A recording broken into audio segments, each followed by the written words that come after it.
Hello and welcome to this webinar hosted by Security Compass. My name is Eleanor Lee, Product Marketing Manager at Security Compass, and the host for today's webinar.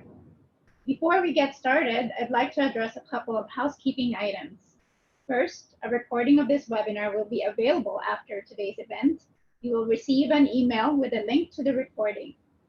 Second, we encourage everyone to raise questions. Please submit your questions into the chat and we'll collect and address them at the end of the presentation. We'll also open up the audio lines at the end of the presentation for questions.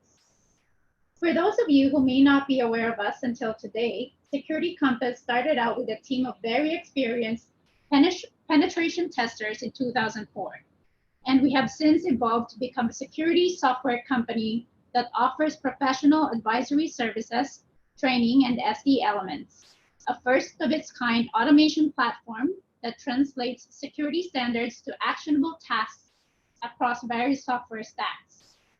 Our mission is to help customers manage cybersecurity risk without slowing down their business. In today's webinar, we're going to talk about risk assessment. I'm very pleased to have here with me Ihan Tech, VP of Information Security at CyberElectra, a leading provider of professional cybersecurity services and products based in Toronto. He previously served as Chief Security Architect at Hudson's Bay Company, the oldest company in North America. Ihan, thank you so much for being here with me today. Thanks for having me. Yeah, why don't we get started? I will let you dive into the content and take it from here. Perfect. Thank you very much, Eleanor. Today, for any organization, the biggest risk is not taking any risk, right? I mean, the big or small organizations, they have to take the risk because the risk and opportunities come in pairs, right? And if the organizations do not consciously invest in the risk management activities, right, no matter which business they are in, it is always a risky business. So let's have a look at here right now how organizations are approaching the risk management. Although there are lots of good practices and standards under the risk management, just the frameworks and the other, artifacts, maybe the most important one here is the ISO 31000 risk management standard. Lots of organizations are using the ISO 31000 risk management standard, and they're kind of just, fitting this into their organization and kind of tailoring to their activities and kind of just the regulatory requirements that they are bound to, right? The ISO 31000 standard provides three main pillars. Number one is the risk management principles. And the other pillar is the risk management framework, and also it provides a process, a risk management process as well. The principles, the risk management principles are crucial for a successful implementation of any risk management program, right? And one of the risk principles is telling us that risk management should be an integral part of the organizational processes, right? And to achieve this, the executive team or the management teams must kind of just make the risk management as a kind of just a part of their decision making and kind of just ingrain the risk management activities into the business culture, right?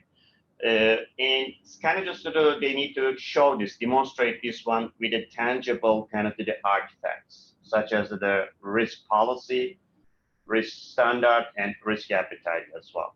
Unfortunately, we see lots of organizations are trying to approach the risk management activities without having these artifacts. For example, if you don't have a risk appetite, how would you kind of just deem something, for example, high risk or medium risk, right? Depending on what. You need to have some kind of criteria that is kind of just spelled out from the upper management. That is so crucial. Another principle is just telling us that risk management should be systematic, structured, and timely, right?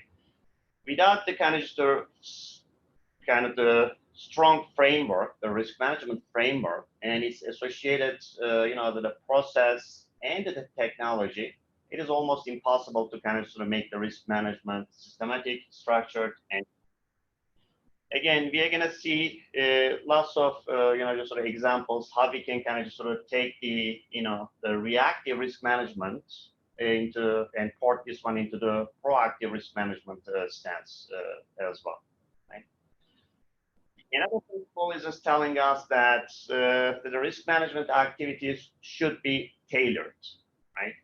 Today, we see lots of organizations are trying to approach to the risk management activities such as risk assessments with one set of kind of just sort of artifact. Let's say that they have just sort of developed a risk assessment questionnaires 10 years ago, and they are trying to kind of just present this to the stakeholders, no matter what kind of technology that the business is using, or just sort of other the important things taking into the consideration, right? It should be tailored to that, right? Another principle is it should be dynamic, iterative, and responsive to change, right? When we look at the risk assessment activities today, how we are approaching it is it's very static in nature, right? We do the risk assessments, for example, just point in time, it's a snapshot, right? But after 5 minutes, for example, when I'm done with the risk assessment, if there's any new threat or new vulnerability emerged, right, we do not kind of just include this one into our risk assessment, right? So we need to make the risk assessment and the management practices more dynamic, iterative, and also responsive to the change. And we will kind of talk about the framework a bit, and also just to the process, more to the process. I would like to kind of sort of talk, especially how to kind of just sort of do the risk assessments into the agile environments. If you can please go to the next slide. Let's have a look at right now some of the benefits that the organizations can get from the risk assessments. The first one, it identifies the security posture of any organization, right? Not knowing in the risk, not knowing is a bad thing. Not willing to know is a worse. I mean, in order to kind of get more information on your kind of security posture and what's going on kind of sort of assessment perspective, one of the best tool that we recommend is the the risk assessments over there that the organizations can use.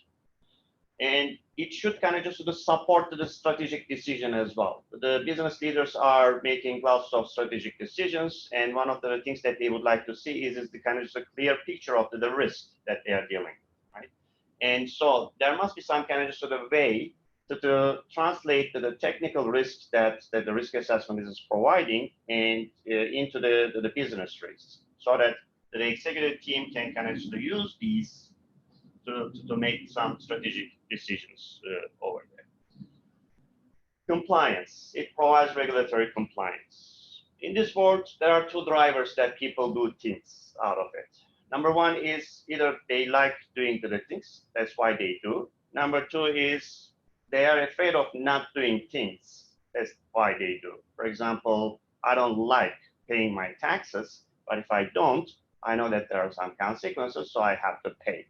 Same thing with the compliance, right? There are lots of regulatory compliance requirements over there that they dictate that organizations should conduct regular, risk assessments over there.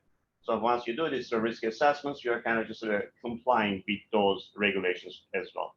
One thing that I would like to kind of just remind you here is, please beware that being compliant does not mean that you are secure, right? And security and compliance are different things. Another benefit is security risk assessments allows us proactive resourcing, right? I mean, since we are kind of just doing the assessments and we are kind of providing the risk ratings associated with the risks, by looking at the risk ratings, the organizations can do the prioritization, and so that they can kind of just allocate the resources wherever they are needed most. The last but not the least is it provides the competitive advantage, right? I mean, let's take, for example, the banks. The only thing that they have is the trust. And if that trust goes, then the business goes down as well, right? To kind of just to prevent these kind of things, they need to do the risk assessments, right? It is a very good competitive advantage saying that, just the most secure companies are preferred companies by the customers as well. These are the overall, there are of course more than these, the benefits, but this is the kind of just generic benefits for the risk assessments. Let's go to the next slide, please. We are going to discuss here, maybe you are mostly familiar with this, the risk assessment process, although it depends on the companies, right? They some kind of sort of modify this, but in general, there are 6 steps over there for a risk assessment process. Number 1, we try to identify the assets, right? And if you don't know what you have, chances are you'll not be able to protect those assets, right? So we see still many organizations that they don't know how many software, how many hardware assets, right? And maybe they don't have the kind of just an asset repository over there, right? So this is crucial, not only from the risk assessment perspective, but this is security 101, right? You need to identify the assets so that you can kind of just, the risk assess them, you can protect them, the other things as well, right? Once you identify your assets, the next step is you try to identify the threats. And threats come from different sources, right? It could be malicious outsiders, it could be malicious insiders,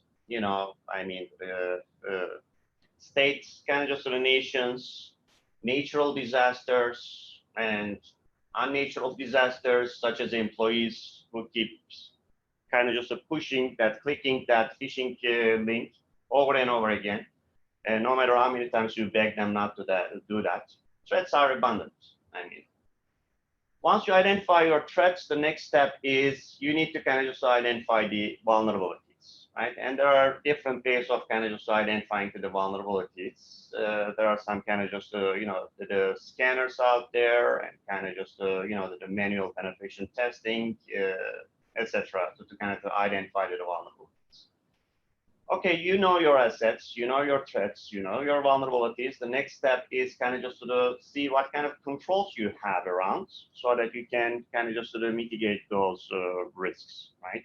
And again, this kind of depends on your risk appetite. You can kind of just see the deficiency of the controls that you have, or you may kind of, depending on the risk rating, you can apply more controls over there. Once you apply those controls, and then you calculate the residual risk, right? And then you kind of just provide this residual risk in the risk reporting, of course, to the management team or whoever kind of just is asking for that risk report. And another thing that they need to do is kind of just monitoring this risk as well. Again, this is a kind of just the generic approach for the risk assessment process. It could be different for different companies, but overall, they kind of just follow these steps, most of the organizations. And again, depending on your risk appetite, if you look at the kind of just the drawing over there, which is very kind of just famous, that's most of the organizations use. If your risk is kind of just a high probability and low impact, although the kind of just the road is not, even, it's a bumpy a bit, you may want to kind of just take and walk on that road, depending on your risk appetite. And if the risk is low probability and low impact, again, you may want to kind of just walk on that as well, and you may want to kind of take that risk as well. However, if there's a high impact risk, whether there's a low probability or high probability, you may want to kind of just think about whether you're going to take that risk or you're going to apply some controls to mitigate those risks. You're going to transfer it, the risk mitigation techniques that you need to kind of decide depending on the risk appetite that you may have, right? Let's go for quickly the traditional risk assessment workflow. Again, it may kind of depend on your organization how you guys do the risk assessments. But typically, what happens is, say that the business team is trying to kind of bring a new product or just the software. They kind of just connect with the risk teams, hopefully. And we can only hope, I guess. And the risk team can kind of just present the risk assessment artifacts to the business. It could be usually the kind of just paper-based risk assessment questionnaires that the business get, and they take a look at that one and they try to provide the answers to those questions. And they usually kind of just do this one in a rush because they want to go to the production early. Maybe they don't have the expertise to kind of just to provide all the pertinent answers. And they pass this one to the risk assessment team. And risk assessment team take a look at that one. 99% there are some kind of information missing. They go forth and back to the business. And finally, the business provide all the information. This may take, depending on the project, between 2 to 6 weeks, right? Again, just this kind of sort of hassle and getting the kind of supporting documentation and getting all the information, etc. And then the risk assessment team usually assess the kind of sort of information that they collected and try to produce the risks. And they send this one to the business teams, and another kind of just fun starts there. Sometimes they don't agree because they may find it kind of just subjective. They may think that they do have some kind of compensating controls, etc. And finally, they kind of just accept the risk, and this risk is being kind of just registered into the repository. If the organization has a repository, if they don't have, it usually stays on a kind of the spreadsheet over there, right? There are a few things that we need to be careful here, right? If you look at the risky activities, they usually start the risky activities at the very early stages of the SDLC, right? In the initiation or the planning stages. This is good. However, they finish it there as well. This is not good, right? Because at the very early stages of the project, you don't have lots of information over there. As such, you cannot identify the risk properly, right? So it should be kind of the spread to the all SDLC phases instead of kind of just starting this one and finishing at the very early stages of the SDLC. This is a kind of just many organizations are doing this mistake, and as a result, of course, they may not be kind of just identify the risks over there, right? Let's go to right now see what are the challenges with the traditional risk assessments. Digital transformation is everywhere. It's a kind of just a survival issue for the businesses, right? They need to be kind of just embracing this digital transformation so that they can kind of just do the business, and they're not going to kind of just left behind. And if you look at this digital transformation, you will see that there are lots of emerging technologies. IoT is there, cloud, microservices, API, and many more as well. Right? So if you are trying to kind of just approach your risk assessment or risk management activities with one-size-fits-all risk assessments, this is not going to be effective, right? As I mentioned, I see lots of organizations, they have kind of just a very outdated risk assessment questions. They are going to kind of just to the business, no matter what kind of the technology that they are trying to assess. And the business is kind of just frustrated because not applicable to all the answers are coming as a kind of not applicable, right?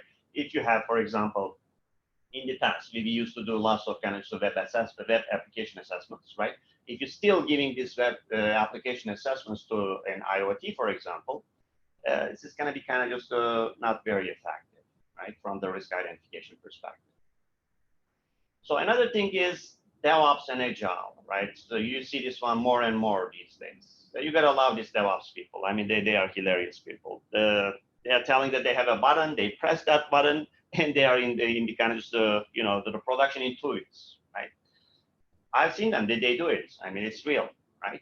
And if you don't have the kind of just sort of technology process and people combination from risk assessment, you will not have any kind of just sort of button. Maybe you have kind of your belly button, press your belly button and saying that, sorry, you want to go to the production in 2 weeks, but we got to kind of just sort of do the risk assessment. And by the way, this is going to take 6 weeks, right? Trust me, I've been there. And when you say this to the DevOps people, they look at you as if you are from another planet. And they kind of just pay some compliments as well that I'm not going to go into too much details. So we need to kind of just reduce the long risk assessment timelines, making the assessment more agile as well, that we are going to discuss how to do that. Another kind of just the trend is dynamic threat landscape, right? There are lots of threat actors over there that they are trying to kind of do bad things, and this is kind of just evolving. That they are kind of using more sophisticated tools, right? And the threat landscape is so dynamic. And our risk assessments is point in time static assessments. That is not kind of just address to the dynamic threat landscape over there. We need to find a way to kind of sort of make the assessment dynamic, a living thing, right? Instead of kind of just a point in time assessments. So to summarize, the traditional risk assessment activities are taking very long time, and they are not kind of just adequately identifying and addressing the risk over there. So it is time for the organizations to modernize and automate the activities to better identify the risks. And let's see right now how we can kind of just modernize the risk assessments. We kind of discussed that digital transformation is there, and instead of kind of just providing one type of risk assessment artifacts, we have to kind of just provide tailored risk assessments, and we have to kind of just do this one in transparently. I mean, and in combination with the kind of just working together with the business teams as well, so that our risk assessments is going to be kind of just much more powerful, and it's going to be much more accurate as well. Again, we did talk about the DevOps and agile. They are looking for not 6 weeks time to kind of so that you can get back to them with the risks. They want the risk immediately, right? So we are going to see how we can kind of just satisfy this requirement over there. There is a way that as soon as they kind of just fill out a questionnaire or kind of just provide some artifacts, we can provide them to the risk identification immediately, instantly. We will see how we can do this. And another thing that we did discuss is the dynamic nature of the threat landscape. And we need to kind of just get some kind of just automated notifications. And let's say that I finished one risk assessment 5 minutes ago, and there's a new threat came up now, and I need to have a kind of the way to take this threat and kind of feed this one to my risk assessment, right? And with the kind of just risk rating as well. We will take a look at how we can kind of just accomplish this as well. Let's go for the assessment workflow. We are going to kind of just discuss the assessment workflow, the agile risk assessment workflow. And as you recall, we did take a look at the kind of just the traditional workflow. There are lots of kind of just going back and forth between the business and risk team. So what we are kind of proposing here is we are putting a technology and kind of just trying to automate the things via this technology. Right? So what happens here, we are using the kind of just ST elements, but if there is any other tool, you can kind of just use that technology as well. But as far as I know, there is not. We are kind of just telling that the ST elements, hey, it has a kind of the risk intelligence engine, and we are creating the profiles, templates, right? If you are going to kind of deal with the IoT, we kind of just prepare an IoT template over there. If you're going to deal with the, I don't know, the APIs, we are putting the API template over there. And the business, because they know the business better than anyone, they can kind of just come to the SD elements and can select the profile that makes more sense. And by the way, the risk team can help here as well in that selection, right? Different companies are kind of doing this one differently. Some of them, the business teams are being educated and they know how to select the template that they need. They can select this one on demand on kind of just a self-serve way. If not, again, risk team can kind of just help them to select the right template over there. Once the template is there, business as usual are kind of just providing information over there, like the information about the technology, information about the business, information about the regulatory kind of requirements over there, right? Once they do this one, as soon as they push that button, here's our kind of just magical button like the DevOps people have, right? We give them the instant risk items. And not only the risk items, but also the kind of just actionable kind of just the expertise, how they can remediate that risk as well, right? We will discuss how we can do this one in detail. But I want to kind of sort of show that the bulk of the work is being done by the automation, the kind of the technology side. Again, your risk teams and business teams must be working together, and so that that they can kind of successfully identify the risks over there. Once the risk has been identified, it is kind of transparent to the both risk teams and the business teams. They can see this one immediately, and then maybe they can kind of just meet and try to kind of sort of see the risk acceptance and kind of the risk avoidance process. And finally, they can register this residual risk to the risk repository. Again, as you can see, this is being done under the technology level, right? The interactions and the duration of the risk assessment is minimized dramatically. And we will talk about a bit how these can be achieved in detail by looking at the people, process, and technology side of it.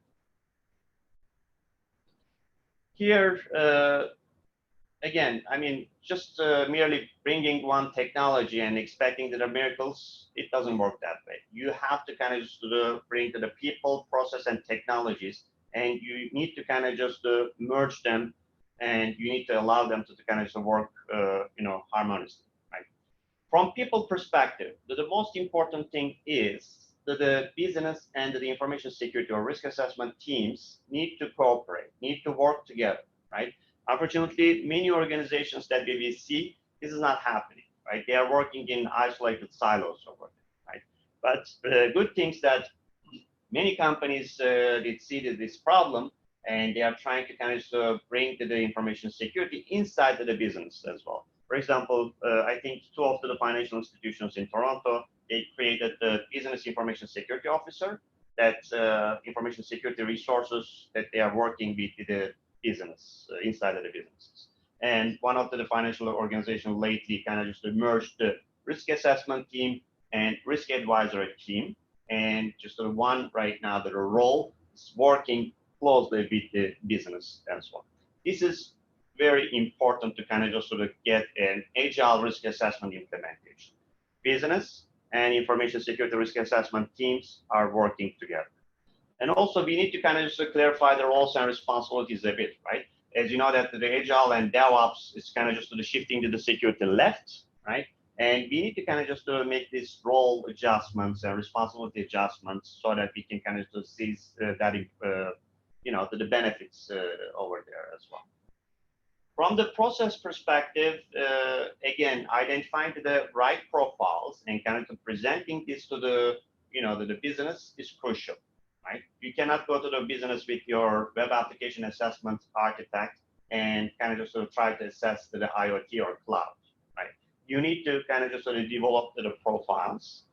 And there are some technologies that we are going to discuss that these profiles out of box can be provided, or if you do have your own expertise, you can kind of just provide these profiles over there, right? And by looking at these profiles, you are going to develop the risk-based questions, and you are going to ask for the supporting documentation depending on that profile.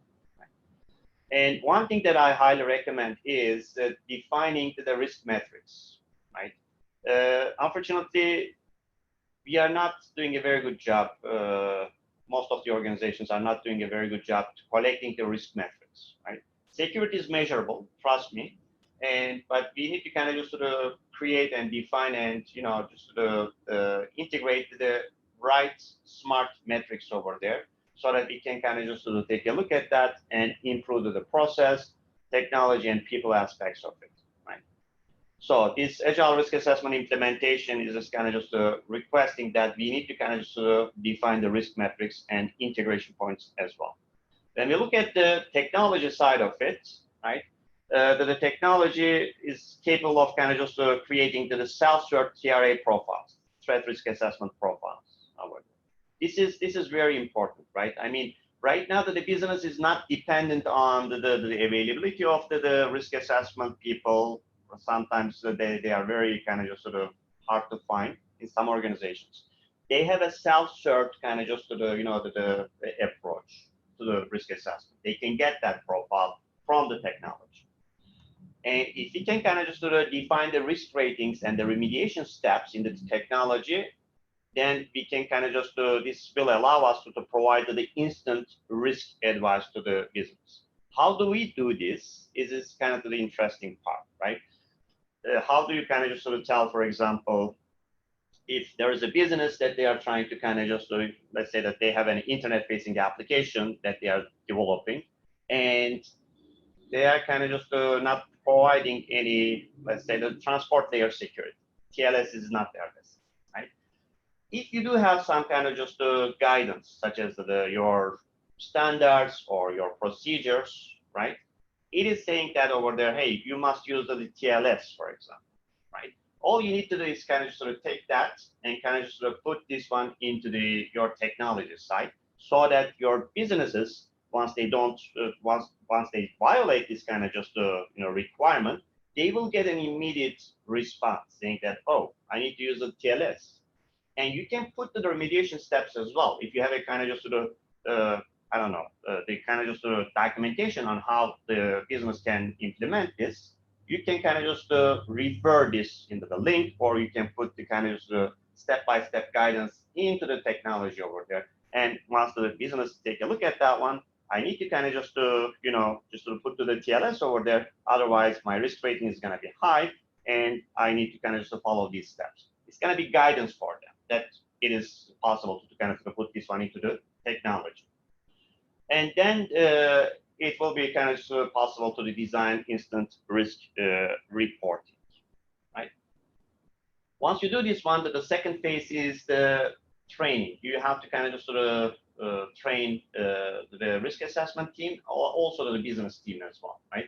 Since it has been a long time that they are working in the isolated silos, and their kind of just communication is limited, we want them to kind of just just to get to the training on this agile risk assessment implementation and the roles and responsibilities as well. And so your organization need to kind of socialize people, process, technology aspects of the new agile risk assessment implementation, so that the adoption is going to be higher. And we kind of sort of talk about the self-serve TRA intake process. You need to kind of just to develop some process over there and teach to the business how they can kind of just sort of benefit from the self-serve threat risk assessment intake process over there, right? And we need to kind of do the access control as well. And these technologies is capable of kind of just defining different role-based success, right? So you need to kind of just sort of define the roles and responsibilities over there. Who is going to, for example, accept the risk, right? Who's gonna kind of just put some comments on, or kind of just compensating control related documentation over there. You need to decide the roles and responsibilities. And the last thing is there is kind of just again technology. You need to kind of just integrate the other security tools stack to your risk assessments and leverage the kind of just the information that you are getting from those, right? Let's say that if you have a threat intel, right, you need to kind of just sort of pull that information to your risk assessment platform, so that you will have a kind of just holistic view of your risks, right?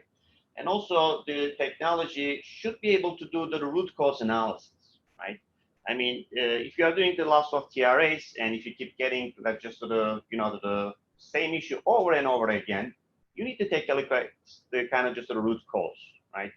One of the most important and most kind of unfortunately seen one is the PDIT, production data in testing, right? Lots of kind of just organizations are using the production data in their test environment, right? Which may not be the kind of just the most secure environment over there, right? And they are kind of just opening lots of deviations over there.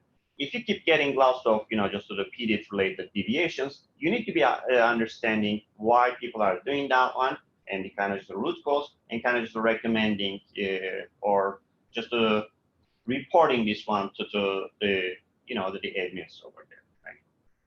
And also, as I mentioned, the configuration of the dynamic risk notification is extremely important, right? So that you can make the risk assessments more dynamic instead of kind of sort of what we are doing today, which is static risk assessments. Right? Not only kind of just the risk and threats that should be, the notification should be dynamic, but also think about the regulatory requirements. let's say that the project that you are kind of dealing with is in scope of the PCI DSS. What happens if there is a kind of requirement change in PCI DSS for your project, right? Maybe you are done with your risk assessment, but tomorrow they change that requirement. You need to be able to get some kind of just a risk notification or requirement notification on that as well, right?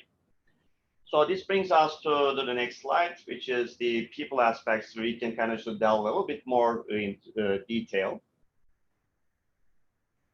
We did discuss about the cooperation and communication, right? And one of the things that I would like to mention here is the commitment from the senior leadership team.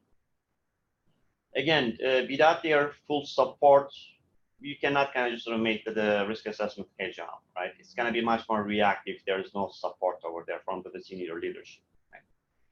And unless the business and security teams are working together, again, do not expect the miracles, and you're not going to get kind of any agile risk assessments if this is not happening, right? And the ownership and accountability, we did discuss this one. The roles and responsibilities need to be kind of just sort of revisited, right? And so that security is everyone's business. It's not only the information security group's business, right? So as such, the roles and responsibilities should kind of just be defined clearly over there. And it should kind of just there should be some full transparency, right? When you recall in the risk assessment, traditional risk assessment, we are not kind of just providing the transparency to the business, right? We are doing the risk assessments. However, the business have no visibility on that, right? We need to kind of just provide this visibility so that they can kind of just pitch in and kind of just provide more information dynamically and transparently. Another thing that in learning and development, right? As a risk assessor, for example, if I'm doing a risk assessment, mostly I'm using my own knowledge and experience, right? But if you can kind of make this one more agile and more transparent, right? You are using the collective security knowledge from the others as well, right? This is very important. And most of the organizations, especially the financial institutions, kind of just uses these 3 lines of defense, right? And by applying to the agile risk assessment process over there from people perspective, business units and management will be able to measure, monitor, and manage the risk much more properly. And they will be able to also embed the security in their daily business activities over there. And in the risk management, since they are much more right now relieved from the mundane tasks that they have been doing, they'll be doing much more, just the useful things, such as defining security metrics, because the kind of the technology portion is kind of the handling the mundane tasks over there from the risk management perspective. And risk management teams have more time to kind of do more, meaningful things, let's say. And the audit, again, is they're going to kind of do the independent assessment. But since everything is just kind of just in the one platform, and there's a kind of just the visibility and accountability and the traceability, then auditors will love this one because they can see who did what, they can see who provided what information over there as well. So this is the people aspects of the agile risk assessment. Let's have a look at the process aspects as well. One of the most important things that we mentioned here is that risk assessment should be self-served, right? And due to kind of just the resourcing issues in the information security domain, right? Sometimes I've seen this a lot, actually. Kind of the business is waiting for information security resource to be assigned so that they can kind of start the risk assessment, and it is taking forever. So we are proposing to kind of bring a self-served and simple to use risk assessment artifacts here. And also, when you do this one and you are automating, you are using the kind of just automation, then and also you are kind of just expanding the kind of just technologies and so that you can assess the risk properly, you will have the broader risk coverage. I see lots of organizations that they are not kind of doing the risk assessments for everything, and the reason is they don't have resources, right? And they don't have kind of just the time to do. So it kind of just goes into the crack over there, and maybe they are kind of just missing lots of risks over there, right? Just because they didn't have time, and the risk is there out there. Trust me, and the bad guys, bad actors can find this one easily as well. So we are kind of just making the risk coverage broader. And another thing that from the process perspective is that the consistent risk advice, right? If you look at the risk assessment process, it depends on just the training and experience level of the risk assessor, right? It may be different for person to person and from company to company. Sometimes we don't get the consistent risk assessment guidance. I, for example, provided an example, PDIT, right? Production data in test, right? Some of the risk assessors is saying that this is a kind of just the low risk, and some of them are saying the medium risk. Some of them are saying the high risk. There is no consistency over there, right? By kind of just automating this one and providing the uniform kind of guidance, right? Depending on your kind of risk appetite, then you are making your risk assessments more consistent, right? We did kind of discuss the dynamic risk update a bit, right? Since the threat landscape is kind of just changing very rapidly, we need to kind of make this one more dynamic as well. Let's go to the next slide, and let's have a look at the technology aspects, right? And we need to kind of just automate the risk assessment activities. And so that instead of kind of businesses are waiting six weeks, so to maybe to the months, right? They're going to get to the instant risk assessment and the guidance. This is going to improve the employee morale. Maybe the most kind of just the organizations are losing the risk assessment teams because the kind of just the pressure on them is huge, right? There are lots of kind of just initiatives, and they are being asked to kind of just assess them in a very short time, right? It is putting lots of pressure, and they leave the companies over there, right? With the kind of just implementation of these automated technologies, we are going to improve the employee morale as well. And again, we mentioned that you need to kind of just integrate whatever the security tool stack that you have with these agile risk assessments, so that you can kind of just see the holistic risk and kind of just better identify the risk and better kind of just deal with that, right? And we did discuss the risk assessment methods. If you are using a kind of just paper-based, like a kind of just spreadsheet type of risk assessment artifacts, it is impossible to kind of just collect the risk metrics over there. However, if you are kind of using a technology where it kind of just you can pull the risk metrics, you can say that, okay, show me the last month how many TRAs have the period kind of just the risk over there, right? Or how many kind of just TRAs, that the threat risk assessments that I have as an organization, and they don't have the kind of just cryptography applied over there, right? You can kind of just pull this information from the technology, but you cannot. It's going to be very hard to do this one from the paper-based kind of risk assessment techniques. Again, maybe in the future, I think that the organizations will be using more the ML, the machine learning, and the AI technologies over there, so that if in the past they did do some kind of just risk assessments, there's a huge kind of just information lying over there.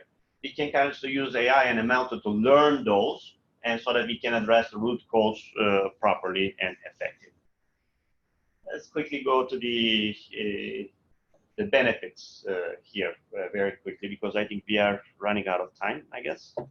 I'll be kind of just make this one a little bit more quicker.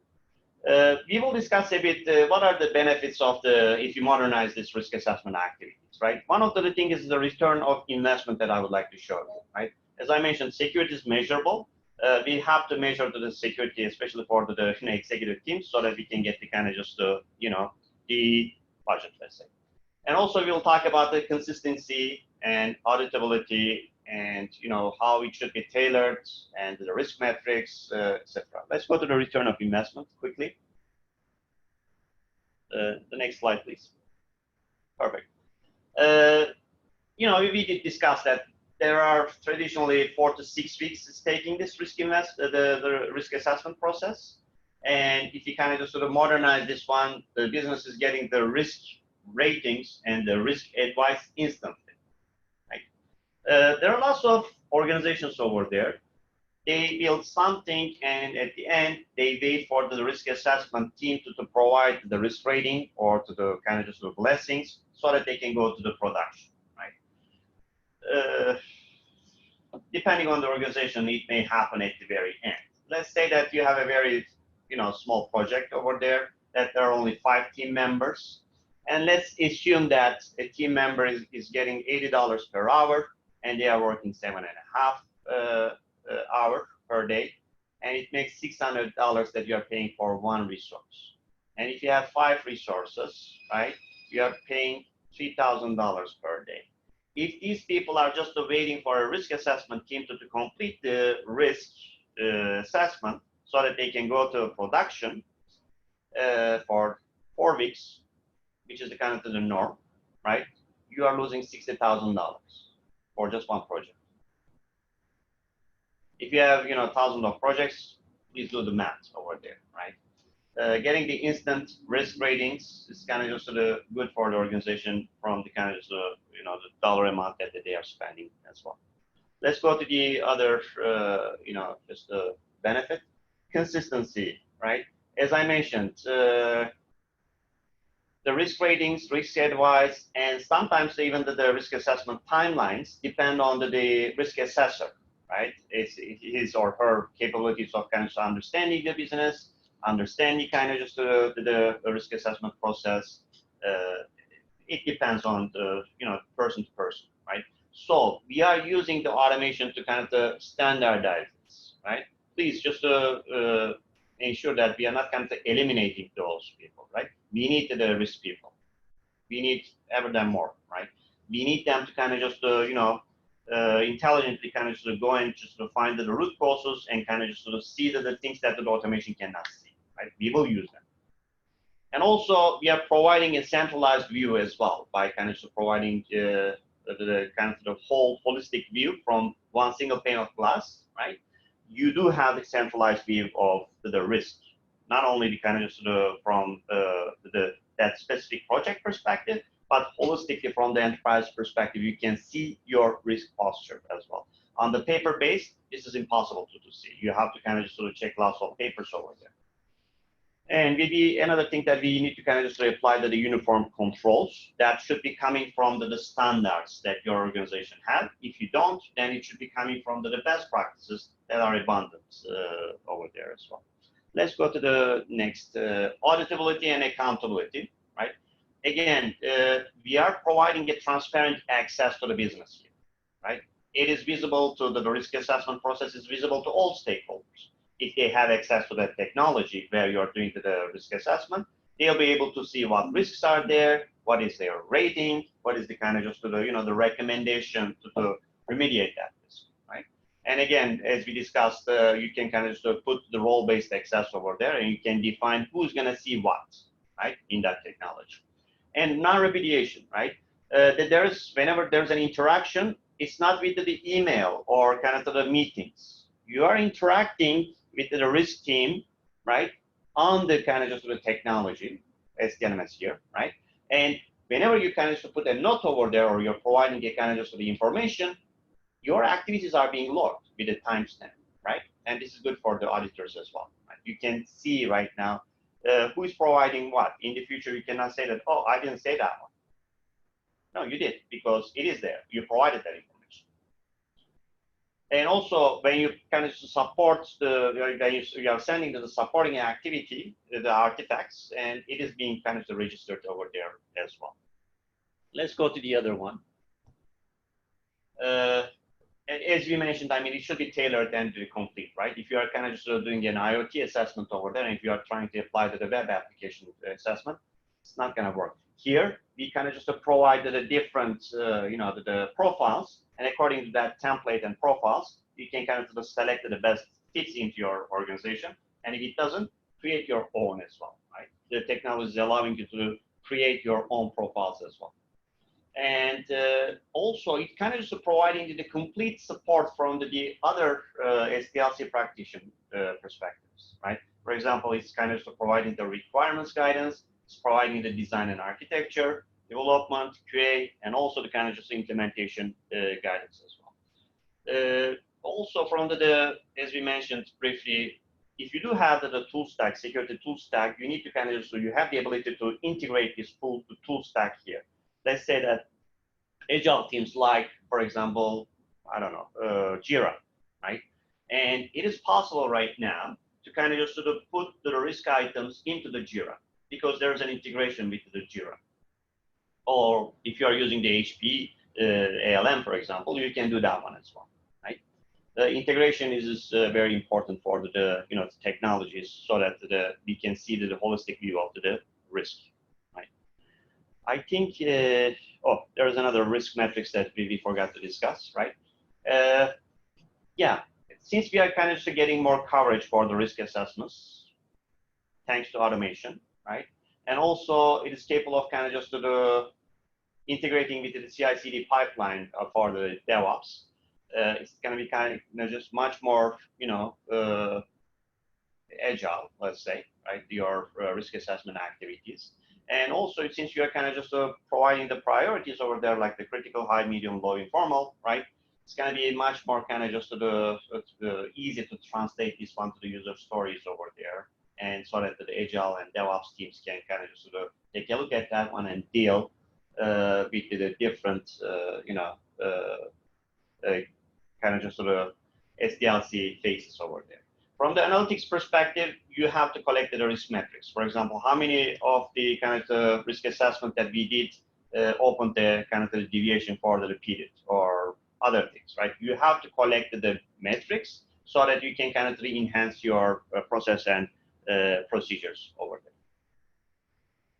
Again, we did discuss that it should be dynamic. If you are done with your risk assessment and after 5 minutes, there is a new threat came up, new vulnerability came up, you have to kind of just get this one somehow and kind of notify your, the affected people over there. Technology is capable of doing this one. And also not only kind of the threats and risks and kind of vulnerabilities, but also the regulatory compliance changes needs to be kind of provided to you in an automated fashion so that you will find out, not from the news, but from your tool that, hey, there's a kind of change in the PCI DSS. And by the way, it affects these XYZ projects because you are putting all your projects into the technology. And then you can easily kind of just see and apply the kind of requirements accordingly. I do believe that this is the end of the kind of just the slides, and we do have 5 minutes for the questions. You're right. Thank you so much, Ayhan, for a very informative presentation on modernizing risk assessments from practical frameworks to benefits of moving to agile. So at this point, we would like to open it up to questions. If anybody has any questions, just click the raise your hand button on the bottom of your screen, and we'll be happy to unmute your line. Okay, we have a question here.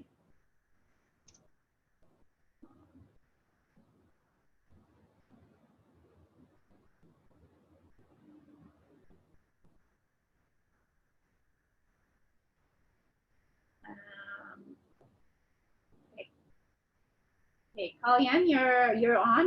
Please go ahead. Great, thanks, Aline. The question I have is with the CI/CD pipeline. We've been using... Kalyan, can you hear me? Yeah, can you hear me? Hello? We're not getting any audio, so Kalyan, we can't hear you. So if you'd like, you could type in your question into the chat.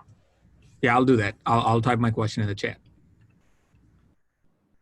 Does anybody have other questions?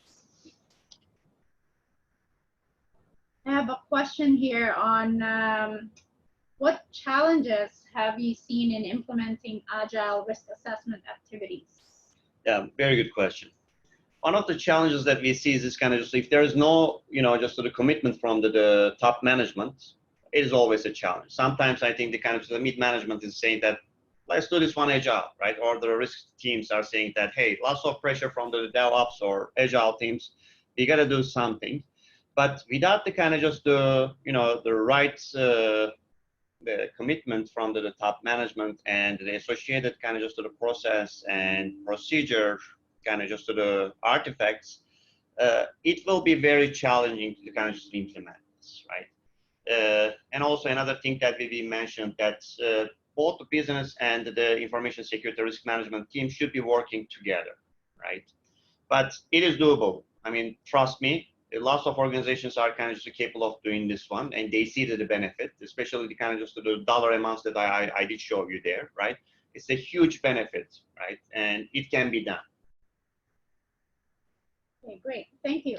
Another question here is how do you integrate SD elements in CI/CD pipeline? Very good question. I mean, if you look at the CI/CD pipeline over there, right? One of the things that is kind of just user stories that you're kind of just doing, and you're kind of just transporting this one to the CI/CD pipeline, right? And also under the CI/CD pipeline, you do have lots of tools over there. Like for example, you do have the static application security tools. Maybe I don't know. Maybe the open source software, scanners, Dust, maybe dynamic application security testing. Whatever the kind of just tools that you have in that CI/CD pipeline, right?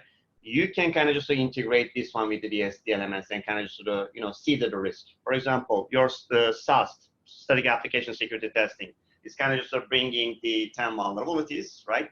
And you can kind of just support this one to the SD elements via integration and kind of just use as a kind of the risk over there, the open risk items, right? This is one way of doing it. And also, as I mentioned, that the SD elements can provide the kind of the requirements, right, to the user stories in the agile environments, right? That you can kind of leverage this in as part of your DevOps initiative, right? All right, so I think that's about it. We're up for time. I do wanted to thank you again, Ayhan, for a very interesting session. My pleasure. And I'm showing here our contact information for Cyber Electra as well as Security Compass. If you have any questions, feel free to reach out. You can see our contact information there via email as well as through social media. Again, we will provide a link to the recording of this webinar to everyone here via email. Please don't forget to join us next month on November 22nd for an interesting session on the framework and tools to build security into IoT devices in relation to the new IoT law that will be coming into effect in the state of California in January. To register, please visit the resources page on our website at securitycompass.com. Thank you everyone for joining this webinar, and we hope this has been very interesting and educational for you. We hope you have a wonderful rest of your day. Thank you.